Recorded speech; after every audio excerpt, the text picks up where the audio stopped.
Welcome to What's Next, everyone, where you are living your passion at any age. One of the things people 50 plus struggle with is transitioning from what they've been doing in their 30s and 40s to their what's next in their 50s. So it could be traditional retirement and what that means doing with their free time, or it could be called unretirement, in which they're doing the same thing they've been doing, or our new paradigm, which is continuing to work but with a whole new direction and passion. So whatever you are considering, Dr. Heather Johnson, a clinical psychologist and president of the Klassen Performance Group, joins me now with some great tips for you. Thank you so much for joining me. Well, thank you for having me. I have admired you for so long, and so it's an absolute honor to be here with you. Well, and I'm glad that you've kind of been tracking with what we've been doing here at What's Next. But first, yeah, I know that your work is in transitioning with a purpose and other things, but what was the aha moment that happened for you that made you decide that this really is truly what you are driven to do, bringing the clarity really to all kinds of people who are looking for their purpose, right? Yeah, absolutely. It was really two things. So the first was several years ago, we were working with a client on a number of topics, on influence and emotional intelligence, other topics, and they had a big reorganization. So everything changed for them, and everybody throughout the organization was transitioning into different roles. And a manager called me, and he was somewhat distressed, and he said, I feel like I've landed in a new world, and I don't know what to do. I don't know how to survive in this new world. And I thought, you know, we've been working with them for so long, but this was a gap, and we could help people transition into a new world. So that was the first thing that happened, and we wrote a course after that called High Performance Transitions Thriving in a New World. And then the second thing that happened was over the last several years, really, I've been asked to speak to more women's groups. And I've seen some challenges that are unique to women when it comes to transitions.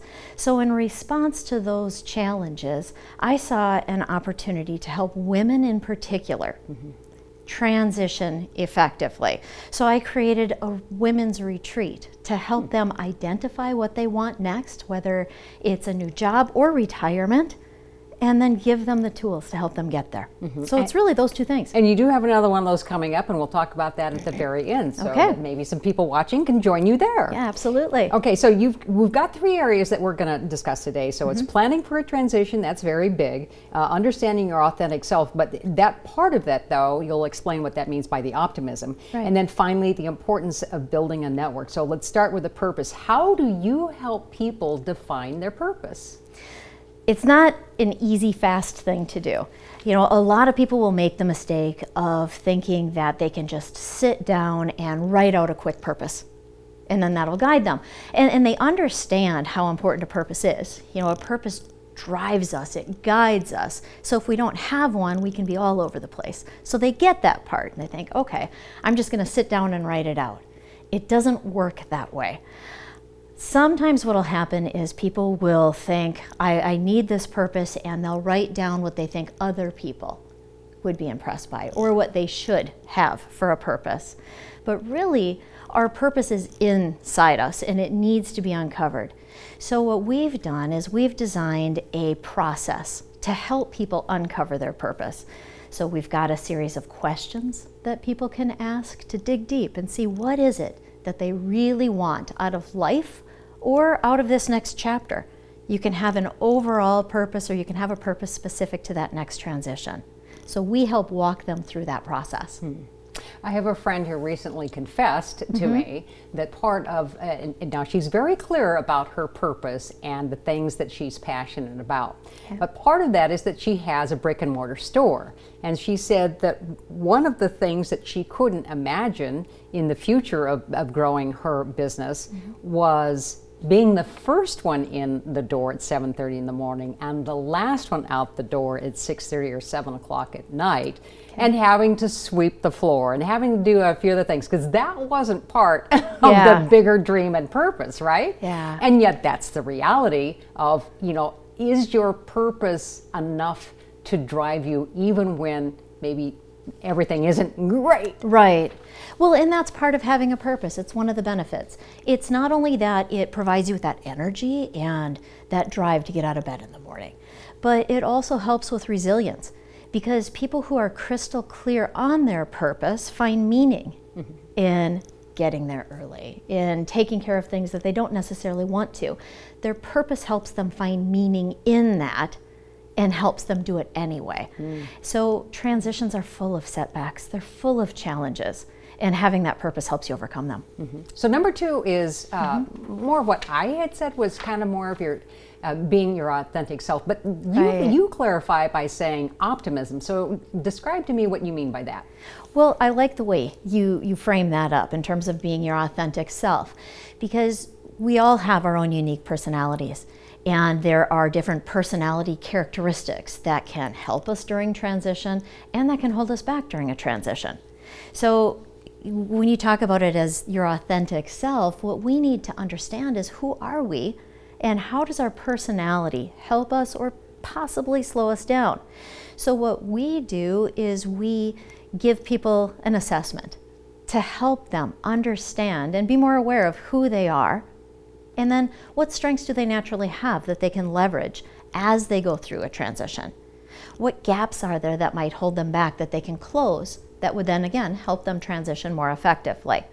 So we look at things like, how do you approach problems? Everyone has a unique way of approaching problems. How's it going to help you? How might it hurt you? We look at things like your approach to work, your work pace, and how you like to work. How does that impact transitions? And then we look at how you interact with other people. So it's all part of figuring out who you are. And then again, how does it help you or hurt you in transition? And optimism is just one part of that. You know, there's lots and lots of research out there that shows that optimism is strongly correlated with things like our mental well-being and even longevity. And so optimism naturally helps people transition, whether it's a personal transition or a work transition. And then the third point that you really wanted to make, and I get this because now I've transitioned from Channel 11 into doing this, so building a network is key and crucial. So the third thing you say is build this network. Yeah, you're a great example of that, because at Channel 11, you had all of these people who could help you. When you were in that role, you knew who to call. If you had a challenge, you could pick up the phone and you could call someone and get over it, make it happen. Fix the microphone, it's not working. Fix it, exactly. You know exactly who to call. Right. So that was great, but then you transitioned into this new chapter. And now it's, who do I call if there's a technical problem? I don't have those resources that I used to have anymore. Right. So it's important for people to understand that when you transition, you leave all or part of your network behind. And the faster you develop a new network, the faster you've got somebody to answer that phone call when you have a technical problem or you have a new idea, even a strategic partner who you can bounce the bigger, more complex ideas off of and then get them through.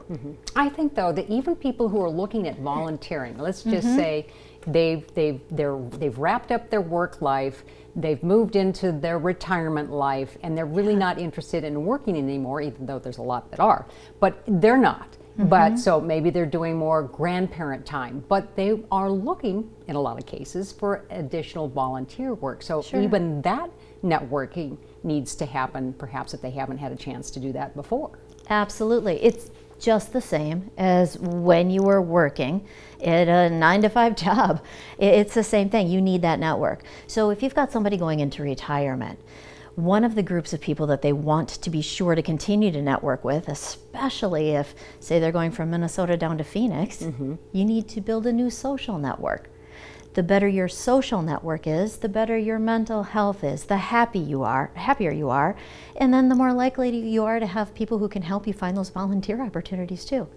It's all connected. So as we transition, whether it's into a new role at work, a new stage of life like retirement, we've got to think, who are the people we need to have in our social network? Who are those go-to people we need to call when something goes wrong? Whether it's technology or you need a plumber, right? And you're in a new area. Who are those strategic thinkers you need to be part of it? We've got to have all of these people in our network. So coming up, you have a group of women that you're going to be working with in Stillwater. So what are the dates, and tell me a little bit about what that's all about. Yes, absolutely. So July 14th through 16th in Stillwater at the Lowell Inn, we've got a women's retreat. And the purpose of this retreat is to help women transition to that next level of success. So what we do there is we help them identify exactly what is that, what's your purpose, and then we focus on building the tools to get there. So it's what specifically can you do to build your resilience, to overcome any challenge that comes up as you transition into that next level. It's things like building that network. What does that look like based on what your transition is? It's time management. It's all of these things and more.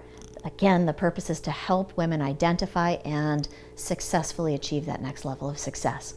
If somebody is looking because they're watching and they have a company and they're interested in that, how do they reach you, and how would you help them? Really, there are three ways that we can help any of your viewers. The first would be for anybody going in through a personal transition, maybe retirement. We have put together a number of resources for you at KlassenPerformanceGroup.com.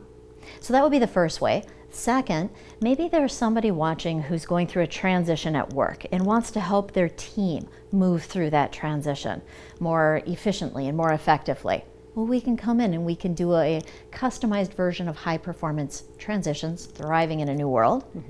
And then if you happen to be a woman and you want to achieve that next level of success, join us for Women Ignite, July 14th through the 16th in Stillwater. All right, thank you so much. I really appreciate you joining me, Heather. Again, if you want to contact Heather, it's Dr. Heather Johnson, and it's the KlassenPerformanceGroup.com.